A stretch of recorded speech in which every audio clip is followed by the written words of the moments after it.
제32회 정보문화의 달을 맞아 오는 14일 디지털 포용국가의 구성원으로서 역할과 의미를 생각해 볼 수 있는 기념 행사가 개최됩니다. 한국정보화진흥원은 국가 ICT 산업을 주도하며 우리나라를 세계적 정보화 국가로 이끌고 있는데요. 차별과 배제가 없는 디지털 시민 세상을 위한 정부와 시민들의 역할이 중요해지고 있습니다. 디지털 대전환 시대의 혁신적 포용국가 실현을 위한 과제는 어떤 것들이 있는지 한국정보화진흥원 문용식 원장과 자세한 이야기 나눠봅니다. 어서 오세요. 네, 안녕하세요. 자, 우리나라가 이제 세계적으로 봤을 때 ICT 강국이다 이런 얘기들 참 많이 하잖아요. 네. 세계적으로 봤을 때 우리나라 어떤 포지션에 있는 겁니까? 대한민국은 대단한 ICT 강국인데요. 인프라에서 강국이죠. 예. 소프트웨어 강국은 아니고요. 그래서 인프라 측면에서 보면 모바일에서 세계 최초로 5G방 상용화 국가 아닙니까? 예.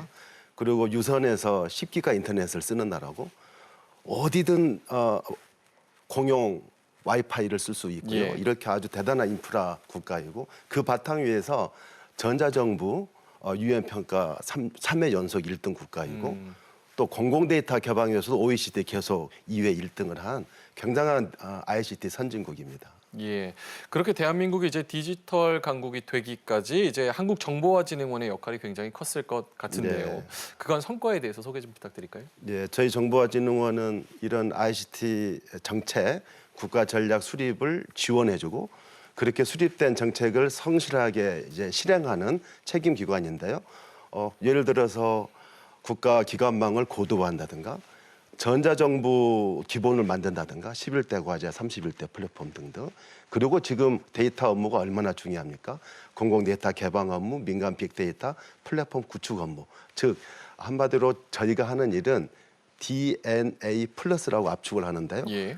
데이터 국가 기반 구축하고 네트워크 고도화하고 AI 기술을 활용해서 국가 사회 혁신하고 그리고 마지막으로 디지털 포용 사회를 이루는 이게 저희가 하고 있는 일입니다. 예.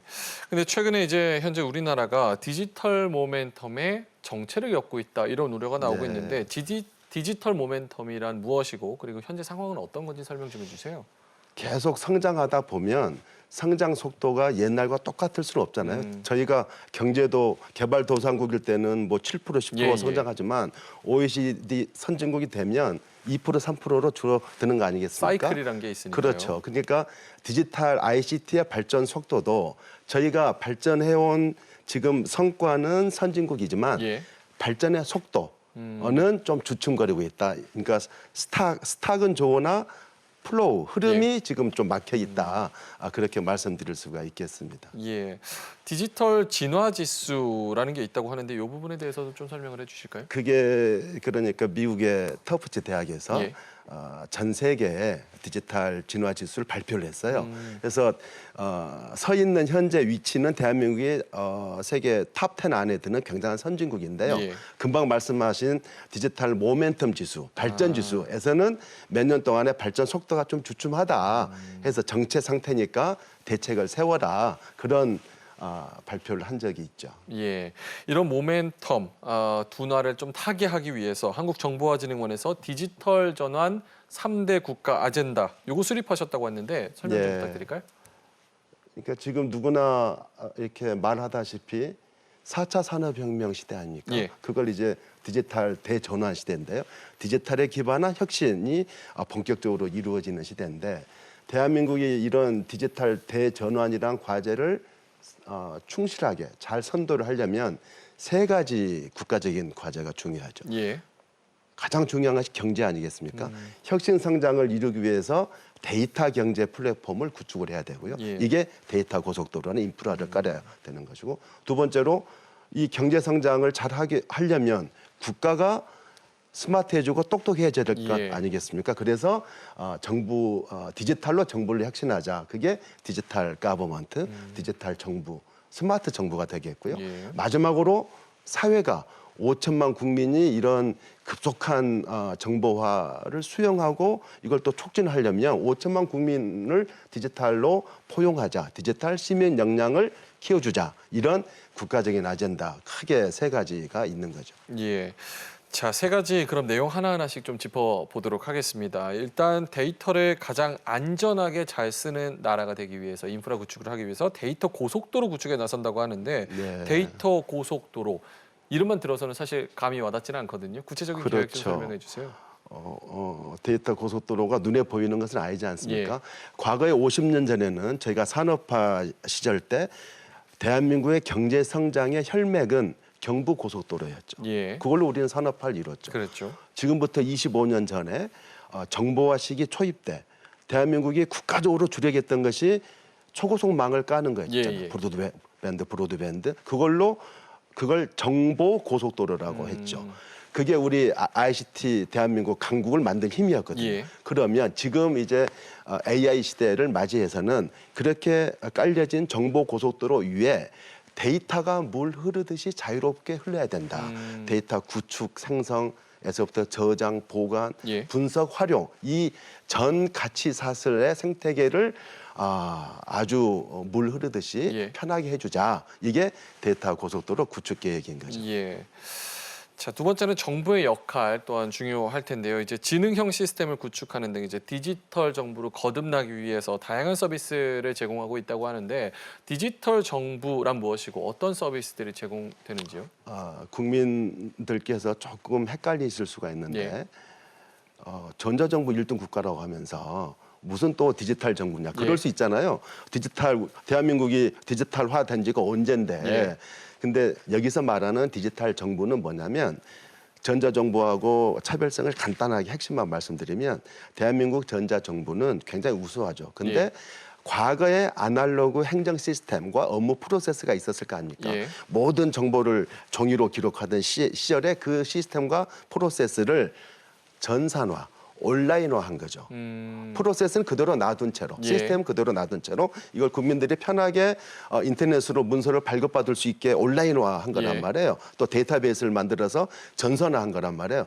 지금 저희들이 말하는 디지털 정부는 이런 전자정부의 2.0 버전. 앞으로는 정부 시스템과 업무 프로세스 자체를 디지털의 근본적인 힘으로 재설계하자. 해서 이 정부가 쓸데없이 이렇게 이 부처 간에 예. 사일로로 분절적이지 않고 하나의 정부로 기능할 수 있도록 예. 디지털 단일 정부를 만들어주고 그리고 지금 AI 시대 아니겠습니까? 지능형 정부를 만들어줘서 예. 정부 시스템 자체가 5천만 국민한테 한 명 한 명의 개인 비서 역할을 할 수 해주자. 좀 더 커스터마이즈된. 그럼요. 개인화되는 거죠. 예. 스마트화 된다는 것은 개인화입니다. 그리고 마지막으로 정부 디지털 정부 자체가 하나의 플랫폼이 돼서 예.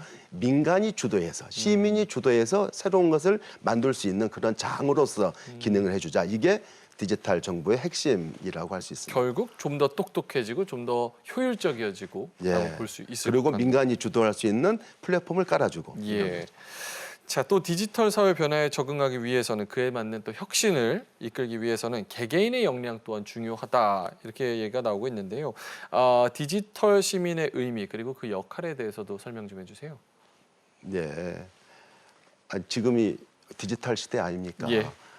태어나서부터 요람에서부터 무덤까지 예. 디지털에서 태어나서 디지털에서 이제 죽는 그렇죠. 이런 시대이기 때문에 이런 디지털 시대를 살아가는 데 있어서 5천만 국민이 권리와 의무를 다할 수 있는 그 디지털을 활용하는 능력과 소양을 충분히 키워줘야 되지 않겠습니까? 이게 디지털 예.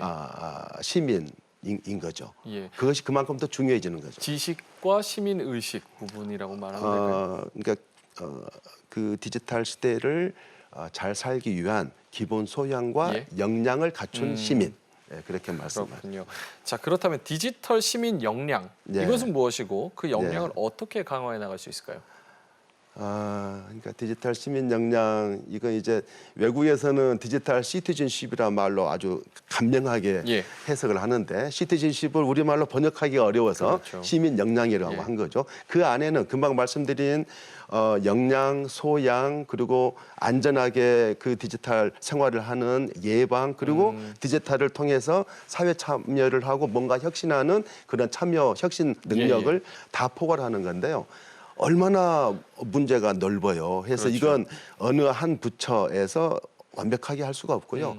범부처적으로 가버넌스를 잘 정비해서 체계적으로 국가 체계적으로 진행할 필요가 있고, 두 번째는 이게 5천만 국민의 소양과 능력을 키워줘야 되는데 어떻게 정부가 주도해서 이걸 다 할 수가 있겠습니까? 결국은 민간이 주도할 수 있도록 예. 해주고, 정부는 이걸 뒤에서 잘 뒷받침해 줄 수 있는 민관 협력 체제를 만드는 게 중요하다, 그렇게 생각하고 있습니다. 예, 구체적으로 잘 설명을 해주셨습니다. 자, 이번 주 금요일, 그러니까 오는 14일에 제32회 정보문화의 달을 맞아서 기념 행사가 열린다고 하는데 이 행사의 취지 먼저 설명 좀 해주실까요? 네, 32회니까 벌써 1988년부터 국가가 정보문화의 달을 지정했어요. 그래서 그 대한민국에서 6월은 바로 엊그제 현충일 있었잖아요. 예. 호국 보훈의 달이죠. 그러면서 또 정보화에 관해서 정보문화의 달이에요. 32년 전에 대한민국이 산업화는 늦었지만 정보화는 앞서가자 하는 국민적인 캐치프레이즈 하에 예. 정보문화의 달을 만들어서 이걸 온갖 행사와 기념식을 하고 있는데 그게 벌써 32회째가 된 거죠. 그 행사 제가 포스터를 이렇게 가져와 봤는데요. 팜플렛이군요. 예, 팜플렛인데요. 예. 예. 5G가 네, 주로 주제군요. 네, 그래서 이번 행사의 주제는 사람 중심의 5G 포용국가, 여러분이 주인공입니다. 그 주제로 해서 6월 14일 날 과천 국립과학관에서 기념식을 할 예정입니다. 예, 6월 14일에 과천 국립과학관에서 행사가 진행된다는 점 참고를 해보시면 좋을 것 같고요.